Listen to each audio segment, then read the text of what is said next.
Hi, as elections draw near, you may or may not decided on who will get your vote. Today, we have a look back at the interview between BBM and Boy Abunda, and we break down his answers on key issues. My name is Mark DeCastro. Welcome to Conservativo.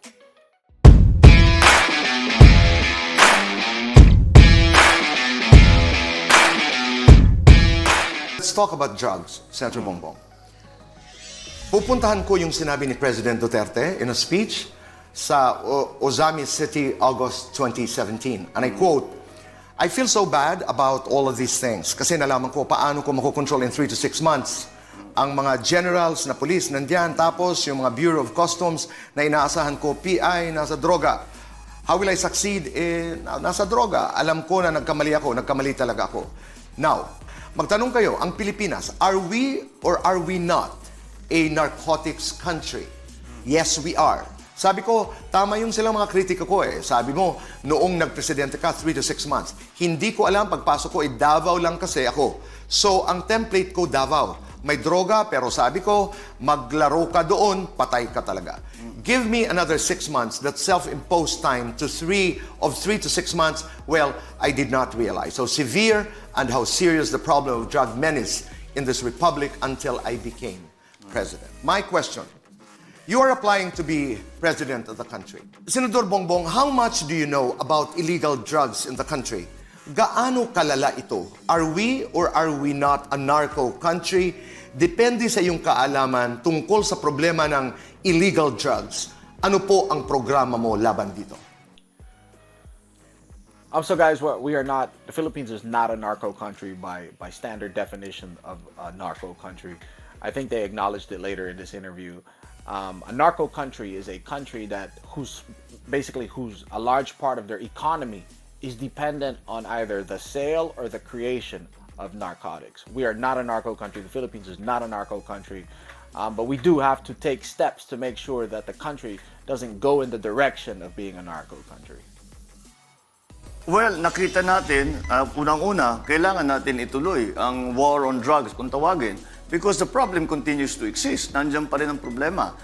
Kung itatanong mo, I don't know what a narco state is, but we have seen, I think everybody can see the influence of the drug lords in our everyday lives, in our political lives, in our economic lives. And so, talagang insidious. Kaya actually, yung nag-uusap kami ni President Duterte noon, sabi niya talagang hindi ko na-imagine na ganito kalalim at ganito kabigat ang problema ng droga.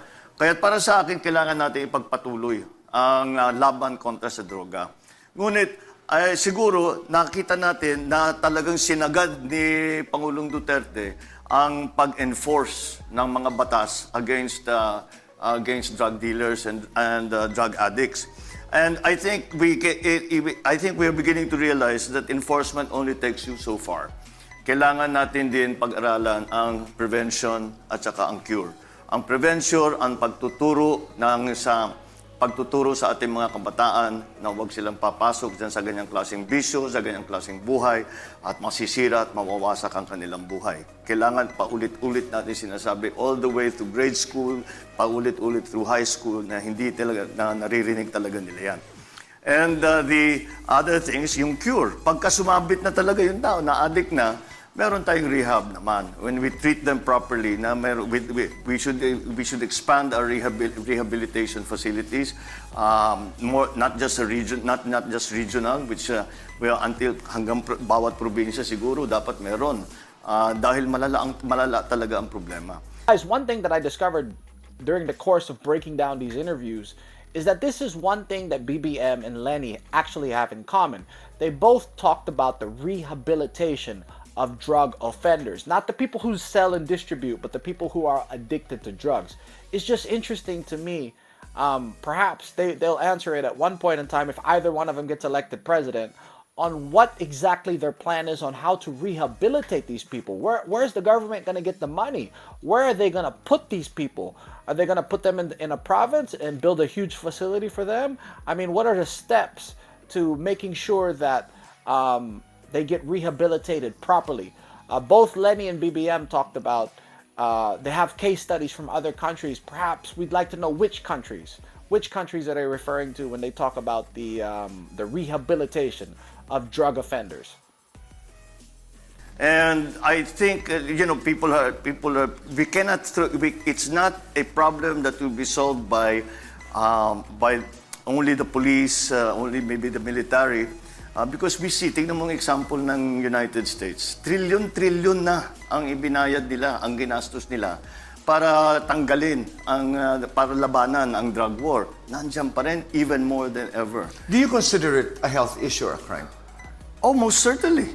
Because talaga naman hindi tumatagal ang mga adik eh. Their health is always at risk. They are not productive. They are not productive members of society. They do not even help themselves. What they are doing is destroying themselves. So yes, it is a health issue. It is a social issue. It is one of the great problems that we face in the modern world. When does it become a crime? When does The drug problem become a crime? A crime? For me, I think that we should treat addicts as patients and Okay. as people in need of a cure. It becomes a crime when you are involved in the distribution, the sale of illegal drugs. That's when it becomes. You discussed kanina yung implementation, sinagad yun, pero kailangan merong prevention at saka cure. Policy-wise, anong gagawin niyo po? Ganun talaga. Patibayin natin yung rehab kaagad. Dahil yun na nga, yung sa rehab. That's cure, ang rehab. Yung cure ang rehab. Kasi marami na tayong addict. Kaya the President often quotes the statistic he has 4 million addicts in the Philippines. And if we take that at the face value, that's 4 million people who need our help. So we have to give them that help. And so we have to put into place the system of rehabilitation. There are many ways of doing it. There are plenty of lessons to be learned from other countries. And let us learn those lessons and apply them, what is applicable to the Philippines. Let us apply them quickly. The president's figure of 4 million was, I think, when he was beginning as president, because right now, the latest data we have is at about 1.7 million. So 4 million or 1.7 million drug addicted or people involved in drugs is a crazy figure. If you take a look at COVID, for example, the Philippines, I think, has had between 2 to 3 million cases so far. So the fact that 4 million people, that means at one point in time, there were more drug addicts than there were people who had COVID in the Philippines is just mind-boggling. Because all we've been talking about the last few years is COVID. Kanina, Senador, tinatanong mo kung anong narco country. By definition, it is a country where the economy is controlled by drugs. I don't think we're there yet. We are not. Yes, but we could be if we do not do something quite effective in the next few years. Sabi niyo po, ipagpapatuloy ko ang war on drugs. Yes. Is it going to be bloody? Well, even in the enforcement side, my idea is to make it more focused. Because medyo wholesale ngayon ang enforcement. I-focus natin dun sa mga malalaki talaga. Doon, kilala naman ng lahat yan eh. Malalaman talaga eh. Even a normal person, they know who the drug boss is in their community. So, yun ang i-target natin. Wag na yung pangkaraniwan na... So that was BBM's answer on what he plans to do with the drug war in the Philippines.